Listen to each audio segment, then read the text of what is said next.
അമ്മേ, ദേ ഞങ്ങൾ കല്യാണത്തിന് പോകാൻ റെഡിയാവുക. 5 മിനിറ്റിനുള്ളിൽ ഞങ്ങൾ ഇറങ്ങും. പെട്ടെന്ന് റെഡിയാവുകയാണ് അമ്മയ്ക്ക് ഞങ്ങളുടെ കൂടെ പോരാ. ചുമ്മാ വാശില്ലാത്ത വാശിയും വെച്ചോണ്ടിരിക്കാതമ്മേ. പതി വരെ ചെന്ന് കഴിഞ്ഞതേ പിള്ളേരെ ഞാനും വരുന്നുണ്ടെന്ന് പറഞ്ഞാൽ ഞങ്ങൾക്ക് തിരിച്ചു വരാനൊന്നും പറ്റിയില്ല. ഇപ്പോൾ ഇറങ്ങുവാണ്, മുഹൂർത്തത്തിന് മുമ്പ് അവിടെ എത്താം. വരുന്നുണ്ടോ? നിങ്ങളൊക്കെ പൊക്കോ, ഞാനില്ല. ഞാൻ കല്യാണത്തിന് വരുന്നില്ല. ഒരു കല്യാണം വിളി ഫോണിൽ കൂടെ എല്ലാവരും വരണേ. ഇങ്ങനെയാണ് കല്യാണം വിളിയാവോ? എൻ്റെ പൊന്നമ്മേ, ഇങ്ങനെ പറയല്ലേ. അവരെല്ലാവരും കൂടി വീട്ടിലെ എല്ലാവരോടും മാറി മാറി വിളിച്ച് അമ്മയോട് പ്രത്യേകം വരണമെന്ന് പറഞ്ഞതല്ലേ. എന്തിനാ ഈ വാശി? ഫോൺ പിന്നെ എന്നത്തിന് വെച്ചേക്കുന്നതാ, കാണാനാണോ? എൻ്റെ കൊച്ചെ, ഈ കല്യാണം വിളിക്ക് ചില ചിട്ടവട്ടങ്ങളൊക്കെ ഉണ്ട്. പാരമ്പര്യമായിട്ട് ചെയ്തു വരുന്ന കാര്യങ്ങളാണ്. ചെറുക്കൻ്റെയാ കല്യാണമെങ്കിൽ അപ്പം വന്ന് വിളിക്കും. പെണ്ണിൻ്റെയാണ് അപ്പനും അമ്മയും വന്ന് വീട്ടുകാരെ എല്ലാം പ്രത്യേകം വിളിക്കും. അങ്ങനെയൊക്കെയാണ് ചടങ്ങ്. അതായത് അമ്മ പറയുന്ന 500 പേരെ വിളിക്കുന്നുണ്ടെങ്കിൽ ഇവരുടെ എല്ലാം വീട്ടിൽ ഓരോ ദിവസം പോവുക. ചിലയിടത്ത് പോകണമെങ്കിൽ 1 മണിക്കൂർ സമയം എടുക്കും. തിരിച്ചു വരണമെങ്കിൽ അതേപോലെ തന്നെ സമയവും എടുക്കും, ദൂരവും ഉണ്ട്. 3 മണിക്കൂറൊക്കെ യാത്ര ചെയ്യേണ്ട സ്ഥലങ്ങളുണ്ട്. അപ്പോൾ ഈ വീട്ടുകാരൊക്കെ കഷ്ടപ്പെടണമെന്നാണോ?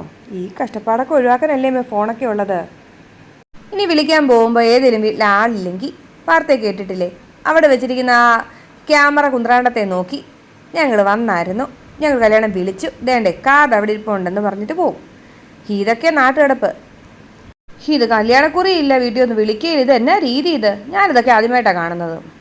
ഞാൻ എൻ്റെ 2 മക്കളെയും കെട്ടിച്ച് ഞാൻ എല്ലാവരുടെ അടുത്ത് ഓടി നടന്ന് കല്യാണവും വിളിച്ച് അത്രയും സ്നേഹത്തോട് വിളിച്ചിട്ട് എല്ലാവരും വന്നത് ഇച്ചിരി ചോറ് കൊണ്ടിട്ട് നാടെല്ലാം അറിഞ്ഞ് നല്ല പോലെയാണ് ഞാൻ കല്യാണം നടത്തിയതാണ്. അല്ലാതെ ഇങ്ങനെ ഫോൺ വിളിച്ചിട്ടുള്ള കളിപ്പീര് പരിപാടിയൊന്നും നമ്മൾ ചെയ്തിട്ടില്ലായേ. അതുകൊണ്ട് തന്നെ ഞാൻ ഇങ്ങനത്തെ കല്യാണമോട്ട് കൂടാനും പോകുന്നില്ല. ഞാൻ എൻ്റെ ആങ്ങളെ പോലെ അല്ല ഞാൻ എൻ്റെ ഗോപിയെ വളർത്തിയത്, സ്വന്തം മോനെ പോലെ ഞാൻ വളർത്തിയത്. എന്നിട്ട് അവനെ കാണിച്ചത് ഇങ്ങനെ കണ്ണീച്ചോരില്ലാത്ത വർത്താനം പറയല്ലമ്മേ. അമ്മാവൻ 2 അറ്റാക്ക് കഴിഞ്ഞല്ലേ, ബെഡ് റെസ്റ്റ് അല്ലായിരുന്നോ? അവന് പറ്റിയല്ല, സമ്മതിച്ചു. അവൻ്റെ കെട്ടിവിളുരുത്തിയുണ്ടല്ലോ, മകനെയും കൂട്ടി ഇവിടം വരെ വരാമായിരുന്നല്ലോ. അങ്ങനെ വിളിക്കാത്ത കല്യാണത്തിനൊന്നും പോയി കൊണ്ടേണ്ട കാര്യം എനിക്കില്ല. ഇപ്പം ചെറുക്കൻ വരാമെന്ന് വെച്ചാൽ അവൻ ആകെ കിട്ടുന്ന 10 ദിവസം ലീവ്. അവൻ എന്തൊക്കെ ചെയ്യണം? ഈ കല്യാണത്തിൻ്റെ അറേഞ്ച്മെൻറ്റ്സ് ഒക്കെ ഒറ്റയ്ക്കാണ്. അവന് വേറെ ചേട്ടനനിയന്മാരൊന്നും ഇല്ലെന്ന് അറിയാമല്ലോ. കല്യാണത്തിന് തുണിയെടുപ്പ് കാര്യങ്ങൾ, അതിൻ്റെ ഇടയ്ക്ക് ഈ കല്യാണം വിളിയും കൂടെ നടക്കുമോ? അത്ര ദിവസത്തെ പരിപാടിയാണെന്ന് പറഞ്ഞാൽ 10 ദിവസം കൊണ്ട് ഇതൊക്കെ തീരുമോ? എൻ്റെ പൊന്നമ്മ, ഇപ്പോൾ അമ്പലത്തിൽ പോലും ഗൂഗിൾ പേ വഴി ആൾക്കാർ നേർച്ച വരെ ഇടുന്നത്. അപ്പോഴാണ് ഈ പഴയ പാരമ്പര്യം പറഞ്ഞുകൊണ്ടിരിക്കുന്നത്. ഇതൊക്കെ ആരെങ്കിലും ഇപ്പോൾ ചെയ്യുമോ? മോളെ, നിങ്ങളേക്കാളും പോകാൻ ഇറങ്ങുമല്ലോ. ഞാൻ എന്തായാലും കല്യാണത്തിന് വരുന്നില്ല. എന്നെ അമ്പലത്തിൽ കൊണ്ടങ്ങ് വിട്ടേരെ. അത് കഴിഞ്ഞ് ഞാൻ സുരോജൻ ചിറ്റമ്മേരോടെ നിങ്ങൾ വരുന്നിടം വരെ ഇരുന്നോളാം. അത് കഴിഞ്ഞ് നിങ്ങളിങ്ങ് പോരുമ്പോഴത്തേന് എന്നെ ഇങ്ങോട്ട് കൂട്ടിക്കൊണ്ട് വന്നേച്ചാൽ മതി. അയ്യോ അമ്മ, കാറിലൊന്നും അമ്പലത്തിൽ പോകരുത്. നമ്മൾ പണ്ട് രാജകുമാരുടെ കാലത്ത് എന്താ ചെയ്തുകൊണ്ടിരുന്നേ? നമ്മൾ കുതിരപ്പുറത്ത് അമ്പലത്തിലൊക്കെ പോയിക്കൊണ്ടിരുന്നത്. അല്ലെങ്കിൽ ഈ പല്ലൊക്കെ ഏർപ്പാടാക്കാൻ പറ്റുമോ നോക്കട്ടെ.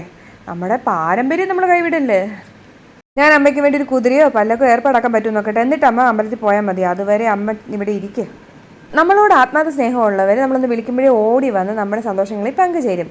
നമ്മളോട് ഇഷ്ടമില്ലാത്തവരിങ്ങനെ ഓരോ ഈഗോയും പറഞ്ഞുകൊണ്ടിരിക്കും.